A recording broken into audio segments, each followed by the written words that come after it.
Okay, good morning. Good morning, everyone. My name is Doan Minh, and I'm a PhD student in a double degree program of University of Valladolid and also Vietnam National University in Vietnam. And today I'm going to just briefly introduce to you about what we achieved in the IO2, which is International Learning Location in Non-European Forest Ecosystems, and the forest data from Vietnam typically, and it's a tropical examples. So I'm going to just briefly go through some overview about tropical forest and forest in Vietnam. And then we're going to focus on forest inventory data from Vietnam that we achieved within the collaborations. It's about different forest inventory monitoring programs in Vietnam. To be specific, it's the National Forest Inventory Monitoring and Assessment Programs, which is NFIMAP. And then also some permanent plots that we obtained from the collaborations. And then some potential research that we did with this permanent sample plot.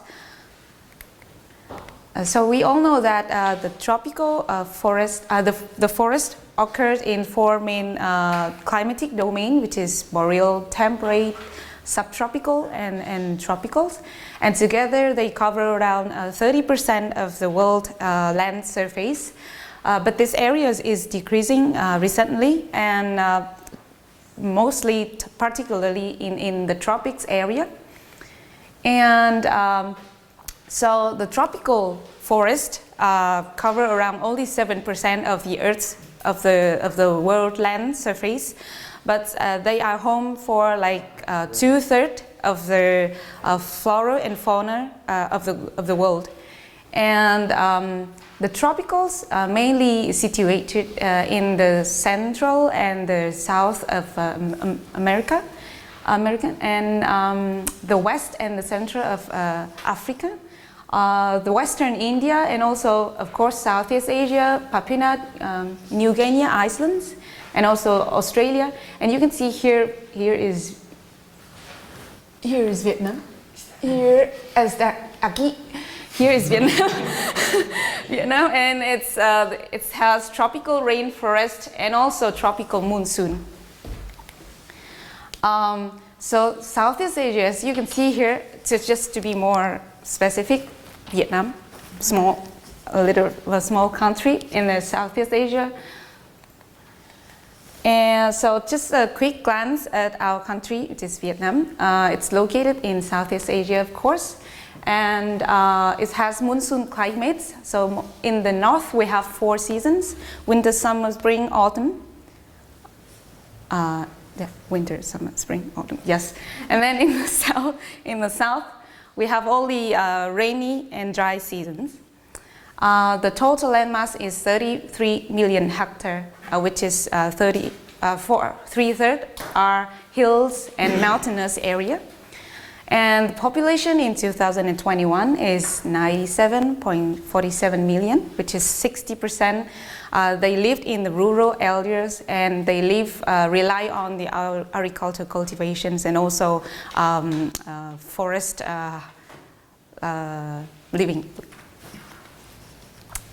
And these are the map of the different forest types, together different forest soil, and together in order to support the monitoring and managing their biodiversity, they established 8 ecoregions based on the climatic differences. We have Central Highland, Mekong River Delta, North Central Coast, Northwest is here, and then Northeast, Red River Delta, South Central Coast, and Southeast.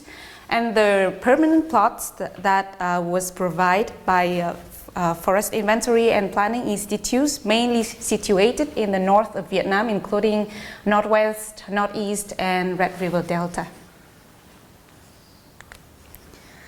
Just a quick look into the forest changes from 2008 to 2020 in Vietnam. So we had a lot of effort in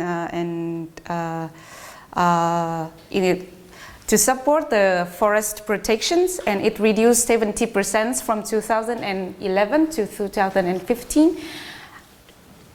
And then the forest coverage also increased through the years, and now in 2021 the forest coverage is 42%.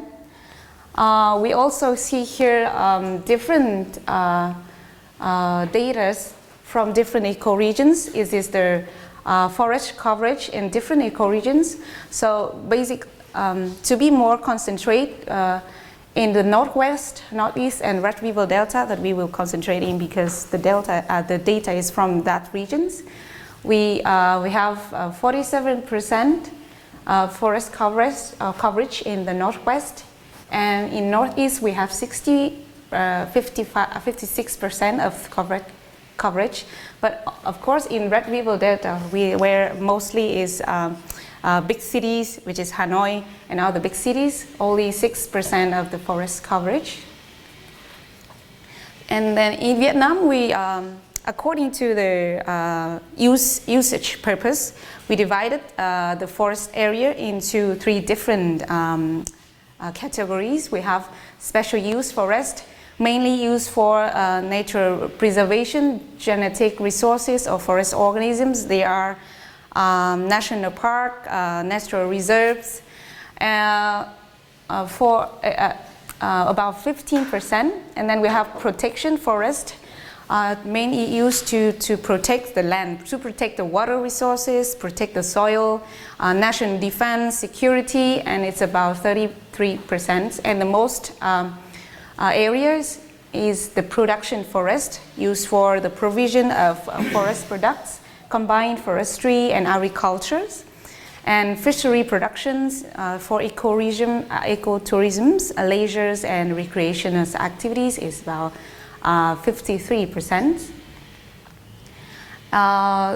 Regarding the forest areas, we have natural forest and also plantation. And in these 2 categories, the production forest, protection forest, and special use forest, which is the data that is shown on the screen. We also have classification regarding to type of forest, 3 species: timber forest, bamboo forest, mixed timber and bamboo forest, and areca palm forest. In the timber forest, they are mostly evergreen broadleaves, deciduous, coniferous, and occur about more than 80% of the total tree species in Vietnam. And the classification regarding the owner groups, we have here 9 owner groups, and most of the forests belong to the commune people committees, which is 23%, and very small amounts belong to the foreign invested enterprise. So we don't have much. So we have 8 ecoregions, and their emission is in these columns, and the other are for total areas and forest coverage, and natural forest and planted areas of the different ecoregions.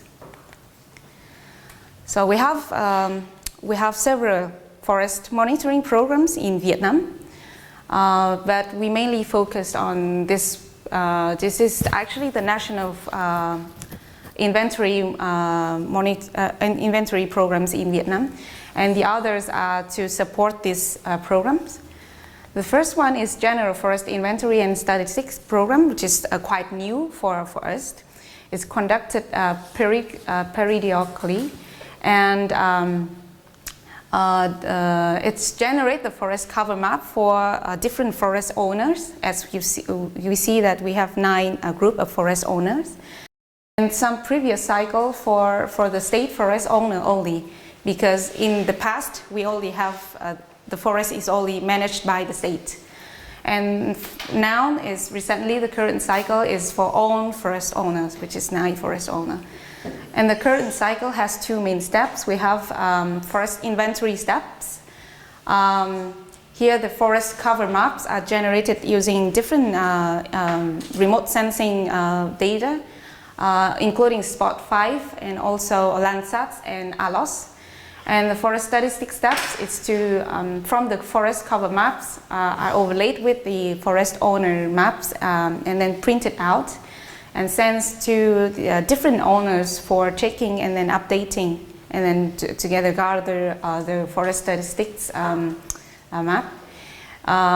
We use random sampling system for estimating the mean volume, and it's accurate. The accuracy is high, but the cost is quite high. The second program is the annual forestry land changes monitoring program. This is new for us, implemented annually since only 2002. And its purpose is to collect and to update the forest data, land used based on the latest result of the previous program that I introduced.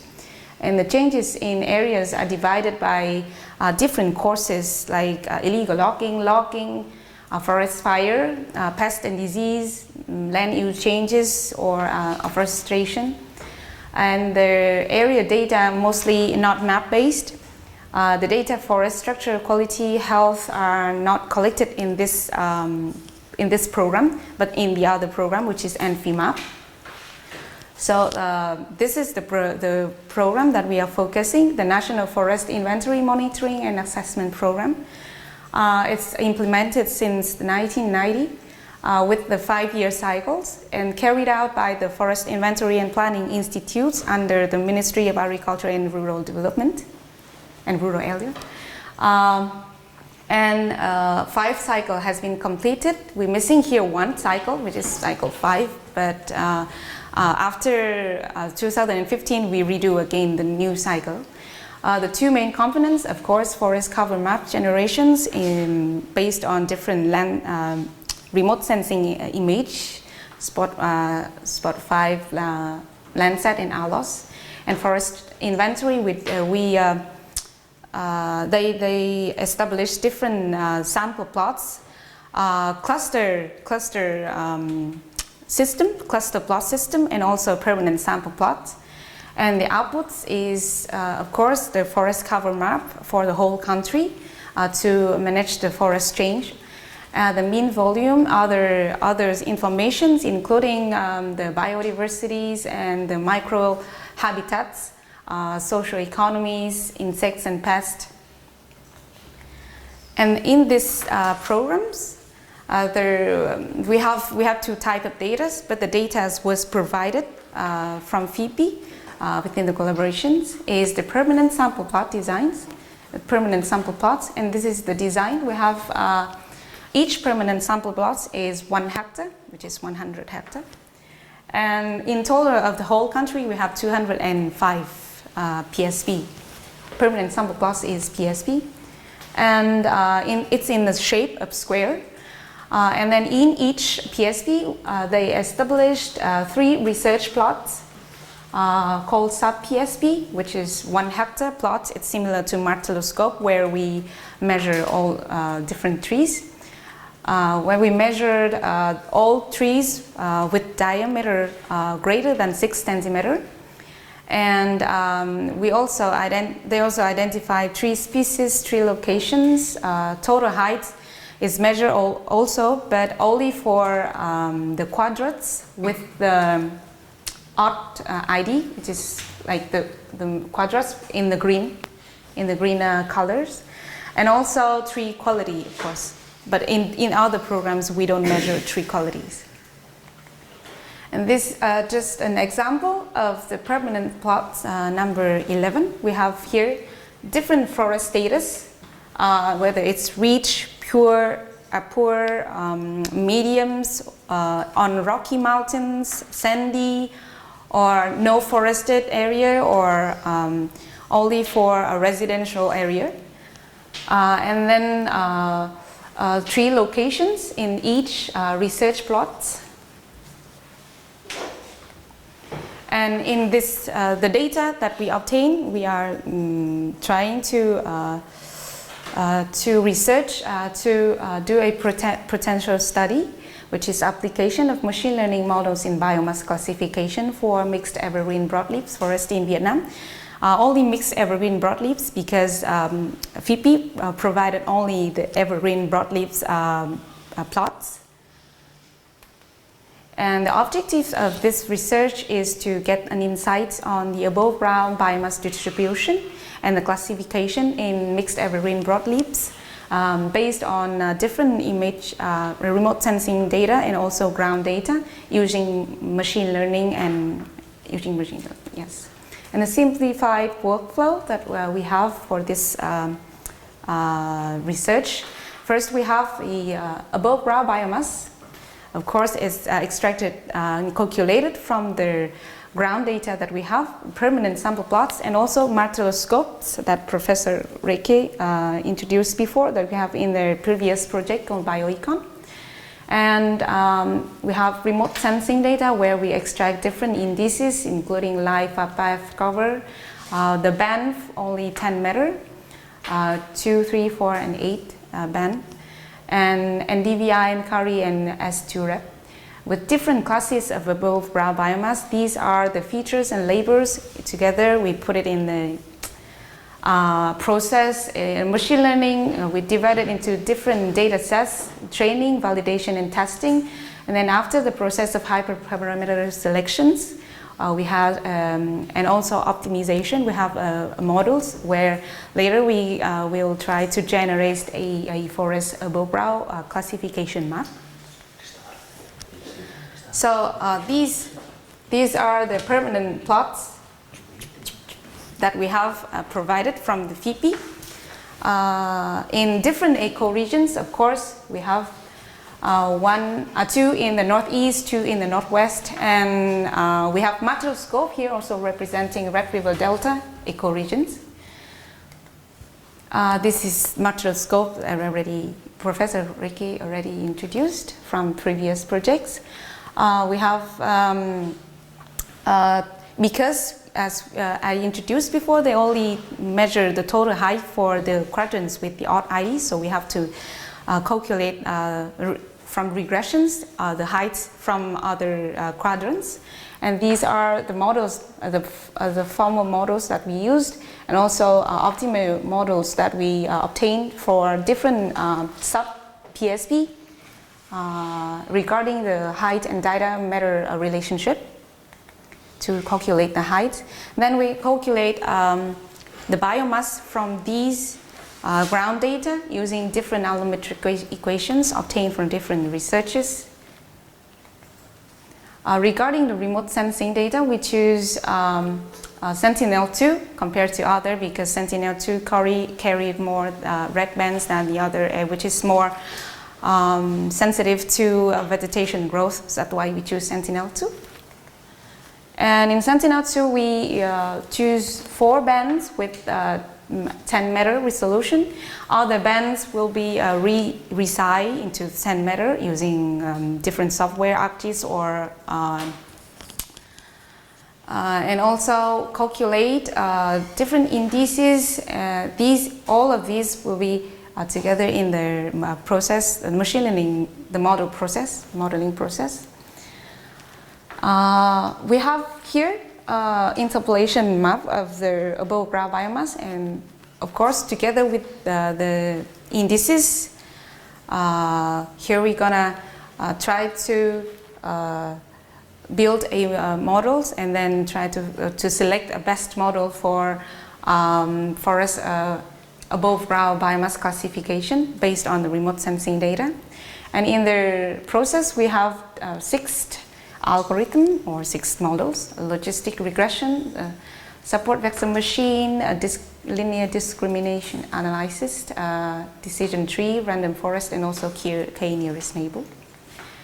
And first we just obtained some preliminary results. We divided into 2 situations. The first one, we work only with measure data. Measure data is, you can see it's like a checkboard because it's the data that has the total height measure, not from populations. These are just a short description of the measured data that we have. You can see this not very good separated because the dimension we have here is only representing less than 7% of the data that we have. So for the performance, we have support vector machine with the accuracy of 61%, and after optimization, we have accuracy of only 67.5% for us. The group we have here is with the above ground biomass less than 130, from 130 to 320, and above 320. And the other situation we have here for the joint data, which is the data that with the height measured and the data with the height calculated together is joint data. And also the B plot here is not very good since it's less than 70%. But we have the results. We have two candidates, which is random forest and support vector machine. And after optimization, we have a random forest for 61%, and the support vector machine we have 59%. So we are trying our best to improve our results. Maybe after discussions, we think that the accuracy also depends on the regression models of the diameter and the total height, because as you can see that the measured data has better results compared to the joint data. And also we cannot find allometric equations for all species in the data what we have, because we have so many different species, and it is not all of them has allometric equation developed. So we're using maybe one or two allometric equations for a whole bunch of species. And since we're using sentinel images, which is capture mostly the top height layer of the forest, when we have evergreen broadleaf forest with different height layers, so we think that might be also, this is one of the reasons why the accuracy is lower. So we are trying our best to improve the results, and that is for now the results that we have from this potential research. So this is the end of my presentation. Thank you very much for your attention.